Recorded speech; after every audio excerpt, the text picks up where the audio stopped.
गुरुर्ब्रह्मा गुरुर्विष्णू गुरुर्देवो महेश्वरा गुरुः साक्षात् परब्रह्म तस्मै श्री गुरवे नमः.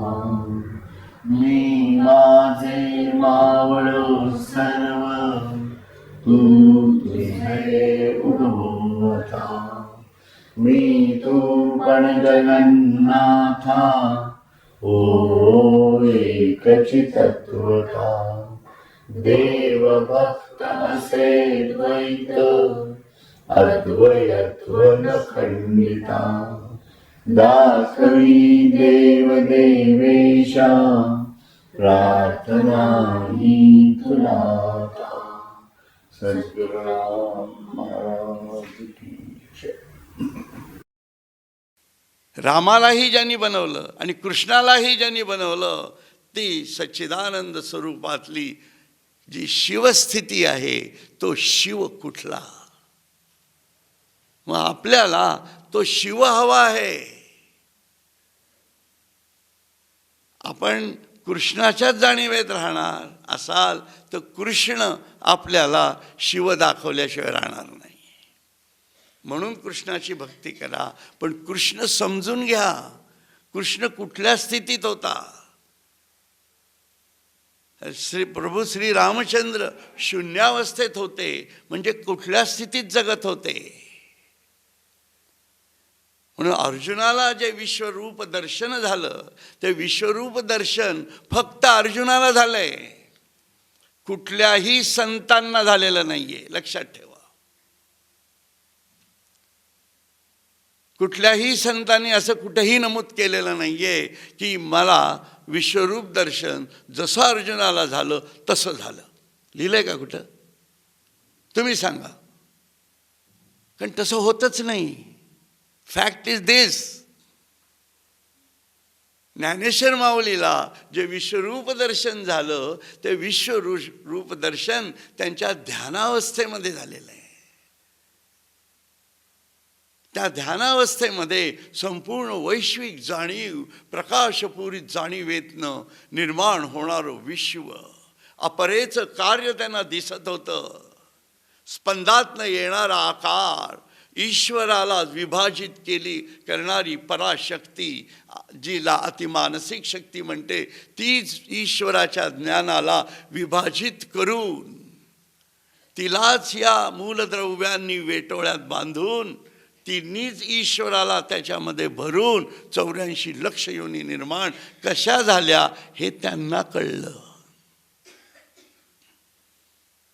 म्हणून आपल्यामध्ये सुद्धा जी अष्टधा प्रकृती आहे तीच झुरळामध्ये पण असते, ढेकणामध्ये पण असते, माशांमध्ये पण असते आणि इतर जनावरांमध्ये सुद्धा असते. आपल्यामध्ये सुद्धा मन आहे, बुद्धी आहे.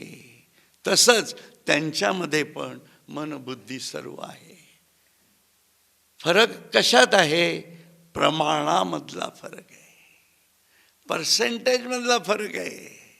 म्हणून मानव जीवन असं का, आणि याच जीवनामार्फत ईश्वर समजून घेऊन आपण त्या ईश्वरापर्यंत पोचू शकतो, नव्हे ईश्वर होऊ शकतो, हे कृष्णाने दाखवलंय. कृष्ण काय दाखवतोय भगवद्गीतेत किंवा ज्ञानेश्वरीमध्ये की अर्जुन तू मानव झालेला आहेस आणि मी मानवाच्या शरीरामध्ये असणारा ईश्वर आहे. म्हणजे या शरीराची ताकद एवढी आहे की तू त्याच्यामध्ये ईश्वरत्व आणू शकतो. तुम्ही मला सांगा, आपण आपल्या जीवनामध्ये प्राप्त झालेल्या ज्या ईश्वरीय देणग्या आहेत त्या तरी कधी नीट वापरतोय का? याच्यातलं शरीर आपलं नाहीये, मन बुद्धी आपलं जर आहे असं वाटत असेल तर बौद्धिक जाणीवा प्रगल्भ करा आणि त्या ईश्वराला आपल्यामध्ये स्थिर करा. आणि यासाठी ही सर्व बांधणी करावी लागणार आहे. म्हणून साधनेचा प्रवाह खूप वेगळ्या प्रकारे चालतो आणि हा अशा सर्व बाजूनी चालणारा प्रवाह आहे. म्हणून एकांगी भक्ती, एकाच जाणीवेतल्या जाण्यातनं जाणं हे ईश्वराला अभिप्रेत नाही, कारण तो सर्वत्र सर्वदूर अनेकतेत एकता साधणारा आणि तसंच सुसंवादही साधणारा आहे. आपल्या संपूर्ण शरीरामध्ये असणारी अनेकता, संपूर्ण विश्वामध्ये असणारी अनेकता, या सर्वांमध्ये अनेकता आहे, पण एकता आहेच आहे आणि त्यांच्यात सुसंवाद पण आहे.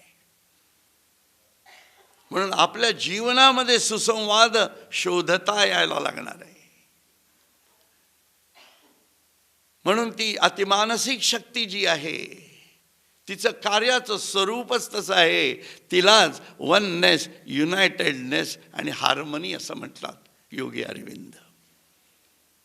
ज्ञानदेव तेच सांगतायत 12व्या अध्यायामध्ये. विश्वरूप दर्शन झाल्यानंतर जी एकता ते सांगतात आणि त्याच्यामधून येणारं परमप्रेम स्वरूप आपल्यामध्ये जेव्हा ते उदित करतात, तेव्हा काय आहे? सुसंवाद समजला आहे, ईश्वराची एकता कळलेली आहे. अनेकतेमधल्या सप्तरंगातला एकमेव रंग स्फटिक स्वरूप त्यांच्या आतमध्ये विश्वाचं आर्त उजळीत आहे. आणि तो माझा भक्ती योग आहे असं ते तिथं सांगतात. एवढा व्याप आहे बघा, जो ज्ञानेश्वर माऊलींनी इतक्या सहजतेने आपल्यासमोर आणलेला आहे.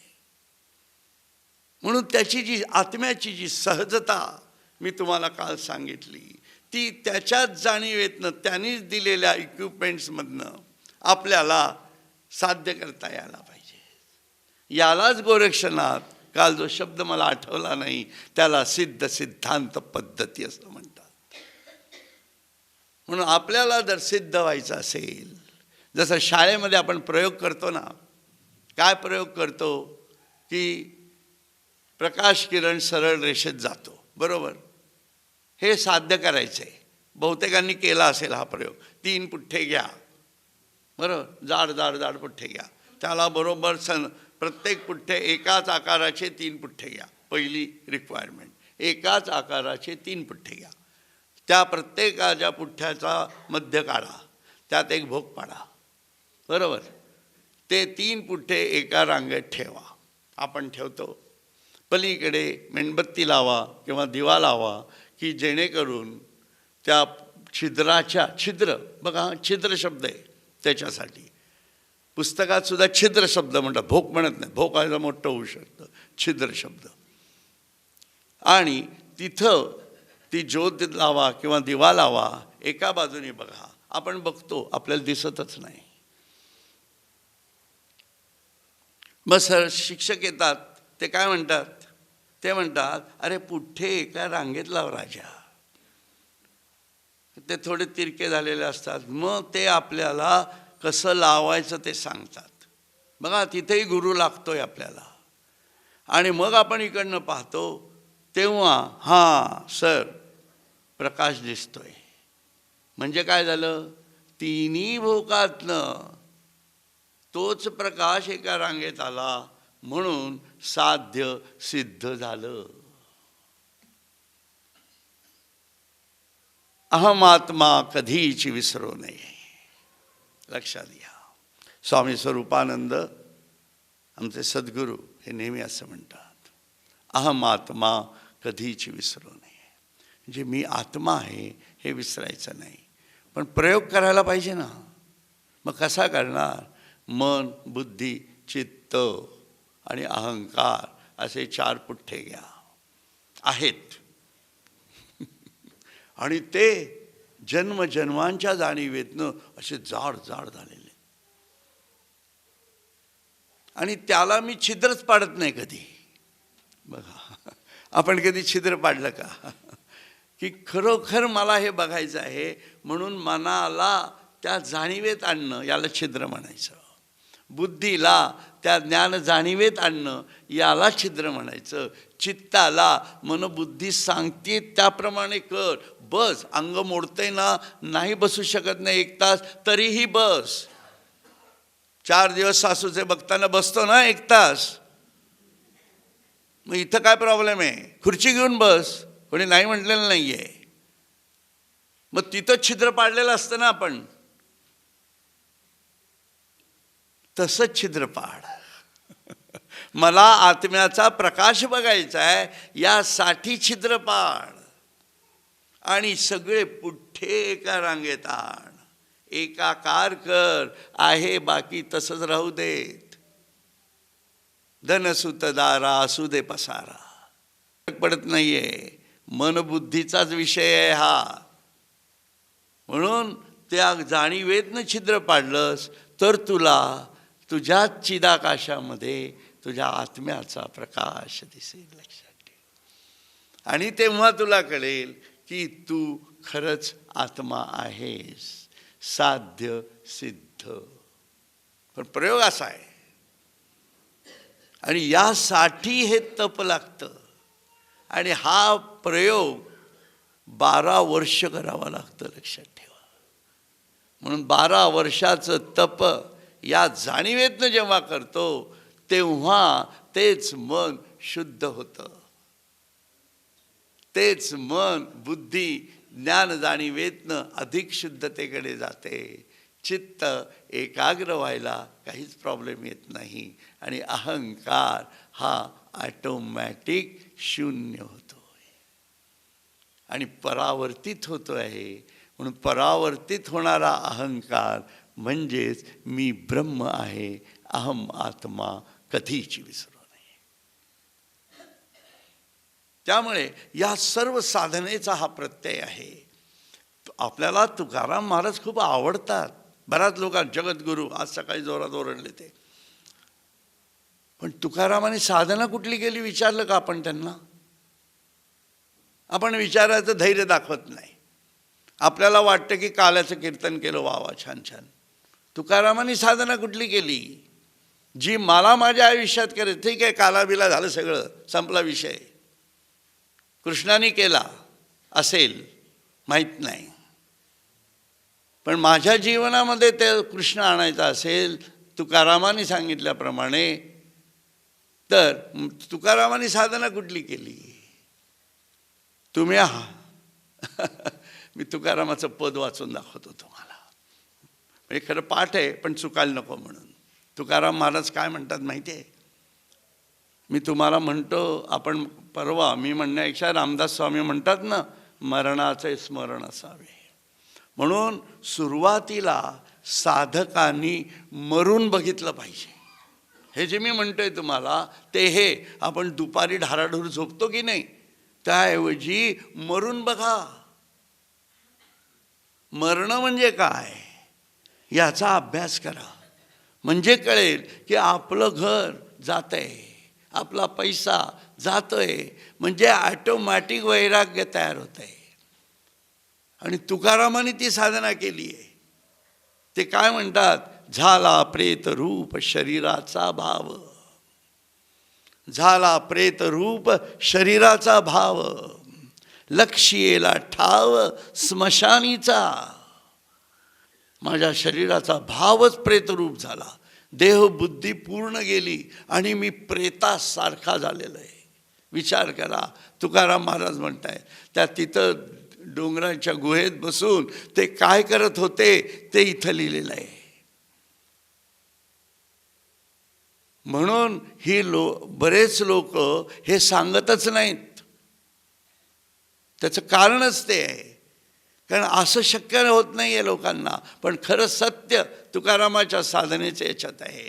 झाला प्रेत रूप शरीराचा भाव, लक्ष्येला ठाव स्मशानीचा, रडती रात्रंदीन काम क्रोध माया.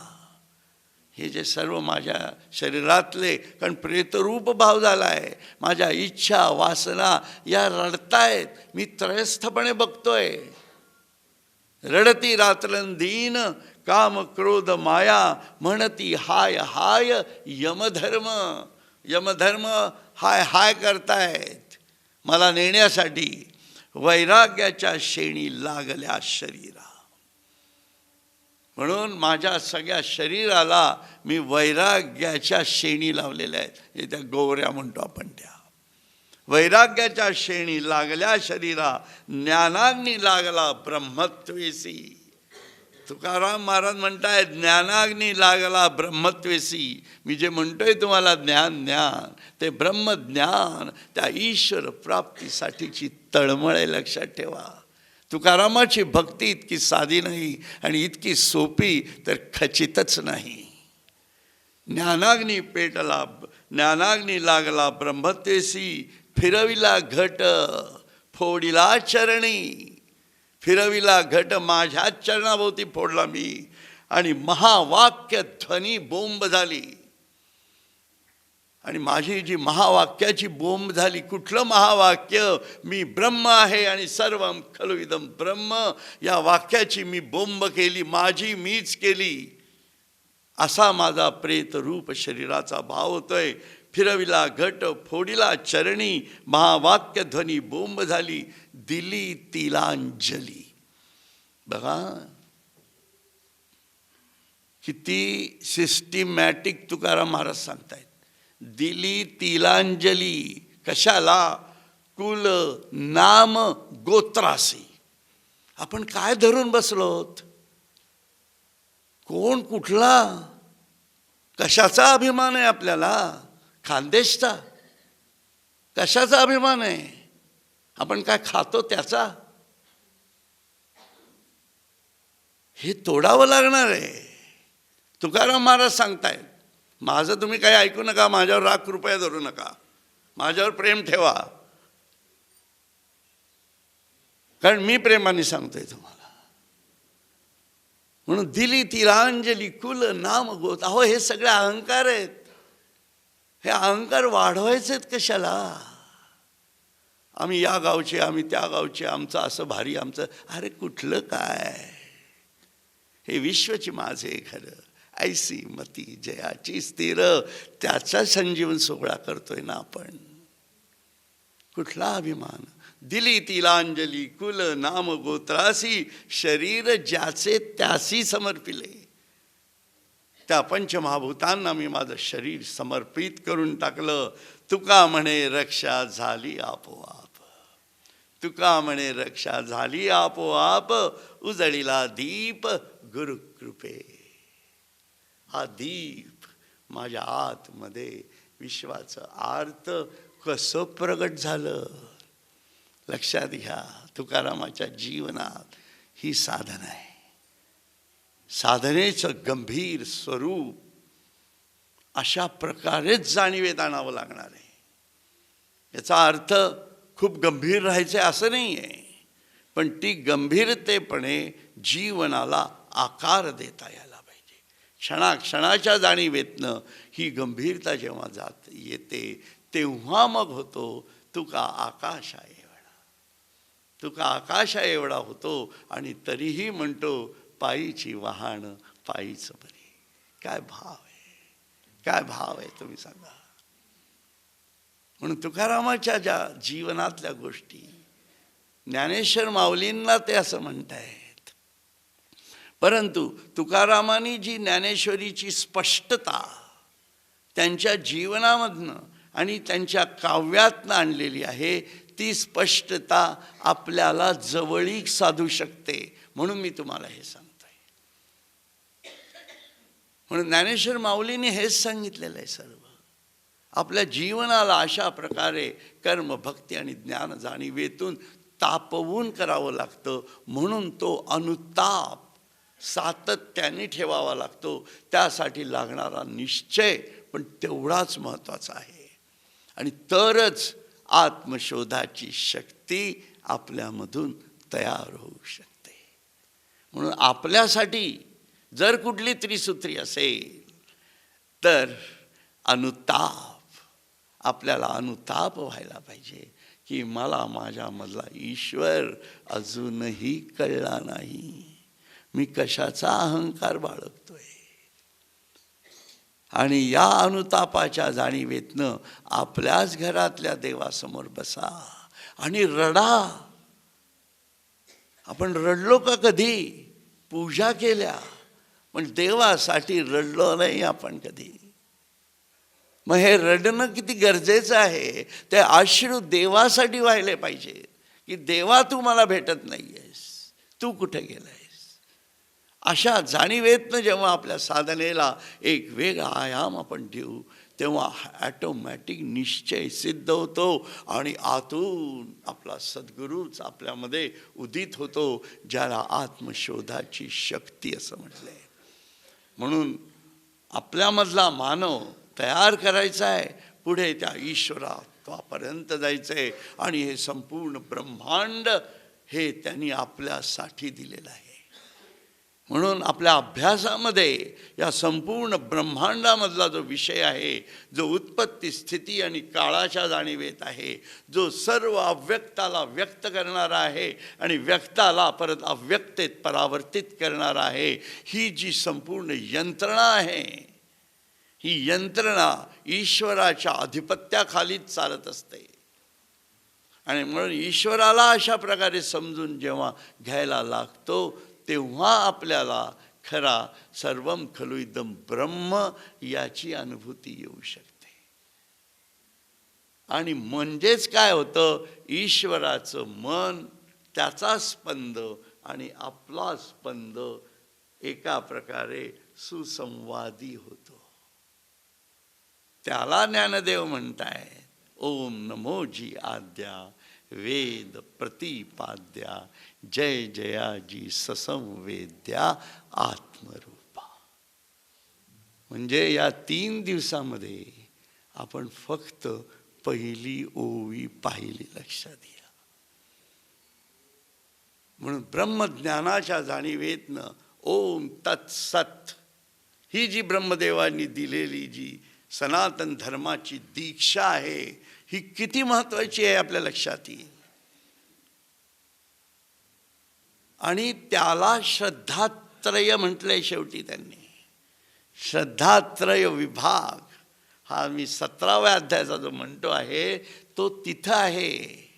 आणि ते झाल्यानंतर कृष्ण म्हणतायत, सर्वधर्मां परित्यज्य मामेकं शरणं व्रज. हे सगळं झाल्यानंतर मला माझा मानव जीवनातला खरा धर्मच कळलेला नाही आहे. कसला परित्यज्य करणार होता आपण? आपल्या सर्व जीवनातल्या भूमिका, पूर्वी लोक इंजिनियर झाले की अहंकार व्हायचा, डॉक्टर झाले की अहंकार होतो. आता काय होतं, साधक झाले की अहंकार येतो, वारकरी झाले की अहंकार येत आहेत. म्हणजे आपण नेमकं काय करतो आहोत? विकास करतो आहोत का अधोगत, का तिथल्या तिथंच राहतो आहोत? म्हणून परिवर्तन हे परिवर्तनाच्या जाणीवेतनं जावं लागतं. म्हणून शेवटी फक्त एक तुकारामाचाच अभंग मी तुम्हाला सांगतो. आज संजीवन सोहळा आहे आणि तुकारामाला म्हणजे ज्ञानेश्वर माऊलीला पांडुरंग कसा असला हे तर समजणं गरजेचं आहे. आणि ते जर आपल्याला समजलं नाही की खरा पांडुरंग कुठला आहे, म्हणजे मी जे अहम आत्मा कधीची विसरू नये हे सांगतो आहे, तोच पांडुरंग तुकारामाचा कसा आहे, तेच ज्ञानेश्वर माऊलींना कसं सांगायचं आहे, तेच स्वामी स्वरूपानंद का सांगतायत हे आपल्याला उलगडेल. तुकाराम महाराज काय म्हणतात बघा. तुकाराम महाराज म्हणतात, विठूला पहारे. बघा, विठूला पहारे. आपण तर रोज बघतो ना विठूला, मग पाहतो का आपण त्याला? पाहतो की नाही, कसं म्हणणार? दिसतंय, पांडुरंगाची मूर्ती दिसते. पंढरपूरला जाऊन सुद्धा पाहतो आपण, दिसते. पण ते काय म्हणतायत बघा, विठूला पहारे पंढरीशी कुणीतरी जा रे. आपण गेलो पंढरपूरला, बरेचसे लोक जाऊन आले असतील. मी पण जाऊन आलोय पंढरपूरला, मी पण पांडुरंगाची मूर्ती पाहिली. तेच सांगतायत तुकाराम महाराज, विठूला पहारे पंढरीशी कुणीतरी जा रे. आता इथं त्यांनी एकदम पलटी मारलेली आहे. ते म्हणतात काय, विठूला पहारे पंढरीसी कुणीतरी जारे, औट पीठी विठ्ठल उभा.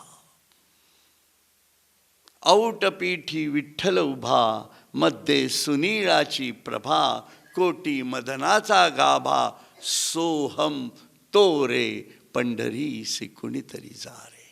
विठूला पहारे. तुम्ही विचार करा, मी मगाशी जे सांगितलं तुम्हाला, विशुद्ध चक्राच्या वरती जे औटपीठ आहे तिथं हा पांडुरंग बसलेला आहे. त्या पंढरीसी कुणीतरी जा रे, त्या विठूला पहारे. तिथं कोणीच जायला तयार नाही.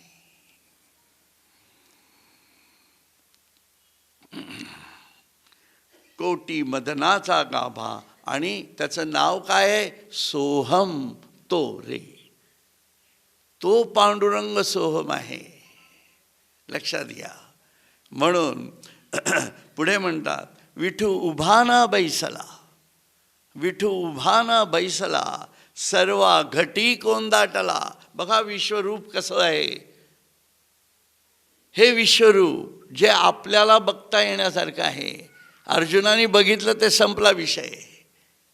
आपल्याला कुठलं विश्वरूप बघायचं आहे ते समजलं पाहिजे. कारण आपल्याला याच्यानंतर विश्वरूप दर्शन झाल्यानंतर काही युद्ध खेळायचं नाही आहे.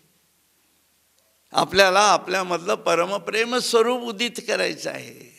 म्हणून ते म्हणतायत, विठू उभा ना बैसला, सर्वा घटी कोंदाटला, अवघा घनानंद भरला, ज्याचा तो रे पंढरीसी कुणीतरी जा रे. विचार करा, ज्याचा तो रे, तोच तो, तोच एकला एक असा आहे. म्हणून घेऊनी सद्गुरूची खूण. बघा, म्हणजे तुकारामाने कुठली साधना केली, त्यांच्या सद्गुरूंनी कुठली साधना त्यांना दिली हे कळलं पाहिजे. म्हणून मी परवासुद्धा सांगितलं की गोंदवलेकर महाराजांनी कुठली साधना केली ते समजून घ्या. म्हणून तुकारामाला त्यांच्या गुरूंनी रामकृष्ण हरी मंत्र सांगितलेला नव्हता. घेऊनी सद्गुरूची खूण, येर झारी गुंतले मन. लक्षात आलं का? आणि तो सोहम तो रे म्हणतायत परत.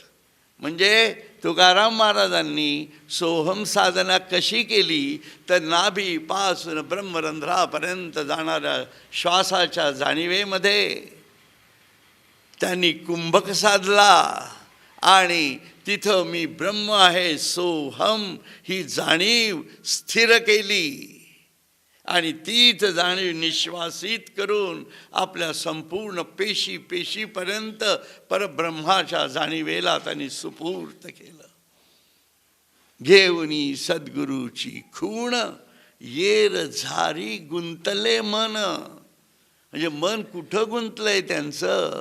श्वासावर गुंतलेलं आहे. आणि म्हणून ते म्हणतायत, वारी झाली येथे पूर्ण. वारी झाली येथे पूर्ण, अनुभवितो रे. माझा अनुभव आहे की इथेच वारी पूर्ण होऊ शकते. बघा, म्हणजे तुकारामाने कुठली वारी केली? जे खरोखर ईश्वराकडे जाऊ इच्छितात, ज्यांना खरोखर ईश्वर प्राप्तीची तळमळ आहे, त्यांनी कुठली साधना करायला पाहिजे ती इथं सांगता येते. म्हणून वारी झाली येथे पूर्ण, अनुभवितो रे सद्गुरुराया कृपा करी. सद्गुरुराया कृपा करी, तैच घडे ही पंढरी. आता कैचा राहे दूरी, स्वयेची तोरे. म्हणजे सद्गुरूंनी ही जी कृपा केली मला आज्ञा चक्रापाशी. सद्गुरु वाणी, सद्गुरु वाणी बैसे गगन कोळी असं म्हटलंय ज्ञानेश्वर माऊलींनी. सद्गुरु वाणी बैसे गगन गोळी, वस्तु कोठडी नयन खोली. अजपा जपाची तागडी तोली, ग्राहक कोणी मिळेना. ज्ञानेश्वर माऊलींची ही एक प्रकारची विदारक सत्यता आहे की त्यांना जपाच्या जाणीवेकडे जाणारा भक्तच भेटत नाही आहे. म्हणून सद्गुरू कुठं बसलाय? आज्ञा चक्रापाशी बसलाय आणि तागडी घेऊन बसलाय. कुठली? जपाची तागडी, तोली म्हटलंय त्यांनी. त्यामुळे तेच इथं सांगताय तुकाराम महाराज, सद्गुरू राया कृपा करी तैच घडेही पंढरी, आता कैचा राहे दूरी, स्वयेची तोरे करतळी आवळे तैसा हरी. ही त्यांची खूण तुकाराम महाराज सांगतात. ज्ञानदेव तीच भूमिका, करतळी आवळे तैसा हरी, असे हरिपाठात सांगतात. म्हणून तो आत्मपाठ आहे. हे जे मी सांगतोय तुम्हाला एवढ्या धारिष्ठानी आणि एवढ्या लोकांमध्ये ज्यांना जो काही भाव आहे तो तोडून फोडून सांगतोय, त्याचं कारण ते आहे. म्हणून निजनामी रंगली वृत्ती, हरली सकळही याता याती, तुका म्हणे धरिला चित्ती, विठ्ठल तोरे. कुठला विठ्ठल धरलाय तुकाराम महाराजांनी, हे तर कळलं पाहिजे ना आपल्याला.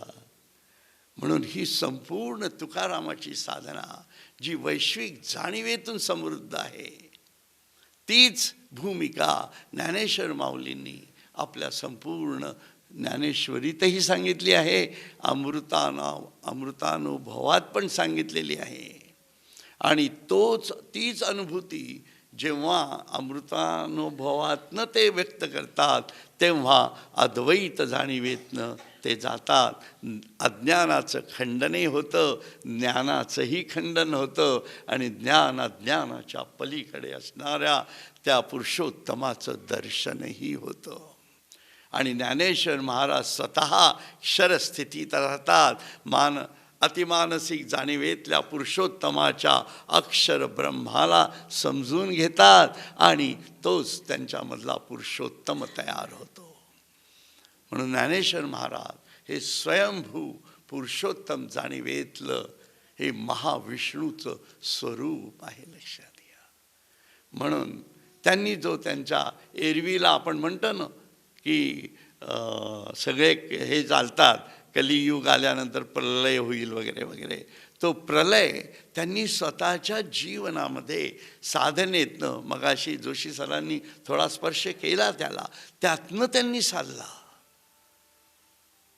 आणि हा उलटा प्रवाह, जसं ईश्वराने मूलद्रव्य बनवत खाली आणली आणि आपलं शरीर बनवलं, तसंच त्या प्रत्येक मूलद्रव्याला प्रलयाच्या जाणीवेतनं त्यांनी वर वर वर वर नेत आकाश तत्वामध्ये, स्वयंभू चैतन्यमय जाणीवेमध्ये त्यांनी आळंदीला स्वतःला स्थिर केलेलं आहे. म्हणून ती समाधी, ती संजीवन समाधी का म्हटल्या जाते? कारण आजही ते चैतन्य त्याच जाणीवेमध्ये, त्याच स्थितीमध्ये आपण समजून घेतलं तर ससंवेद्य सुद्धा करू शकाल. म्हणून माऊलीला जर समजून घ्यायचं असेल आणि त्यांच्या संजीवन सोहळ्याचं जर एवढं प्रदर्शन आपण करत असू, प्रदर्शन म्हणजे मी चांगल्या अर्थाने म्हणतोय, हे जे दर्शन आहे आपल्यामध्ये ते आपल्या आत उमटणं, का आपण संजीवन समाधी घेऊ शकत नाही हा प्रश्न आपल्याला आपल्या जीवनात पडला पाहिजे. किमान समाधी तरी मिळेल, किमान जीव मृत्यू होताना आपण एका वेगळ्या ईश्वरीय जाणीवेतनं जाऊ शकू. उस वक्त जल्दी आना राधे को साथ लाना, असं म्हणू तरी शकू. म्हणून या सर्व भूमिका या समाधी सोहळ्याच्या निमित्ताने आणि संजीवन समाधीच्या दृष्टीने अत्यंत महत्त्वाच्या आहेत, की ज्याच्यातून या संपूर्ण आपल्या जीवनालाच एक वेगळी संजीवनी प्राप्त हो आणि आपल्या जीवनाला एक वेगळा मार्ग प्राप्त होऊन पुढील 12 वर्षांनंतर स्वयंभू ज्ञानेश्वरच इथे येऊन आपल्याला जरूर मार्गदर्शन करोत. ज्ञानेश्वरांनीच ज्ञानेश्वरांना मार्गदर्शन करो. या भूमिकेपर्यंत ही संपूर्ण मानव जात नेणं हे कर्तव्य आहे. हा भागवत धर्माचा सिद्धांत आहे, लक्षात घ्या. म्हणून सर्वम खलु इदं ब्रह्म म्हणजे मी खरंच ब्रह्म होणं, ही अपेक्षा ईश्वर आपल्याकडनं राखतो आहे. आणि आपण त्या ईश्वराची इच्छा समजून घेऊन त्याच्या इच्छेचा मान राखून आपलं जीवन जगावं, एवढंच मी त्या ईश्वरापाशी आणि आपल्या सर्वांपाशी प्रार्थना करतो आणि माझ्या वाणीला विराम देतो. हरिओम तत्सत. हरिओम तत्सत. हरिओम.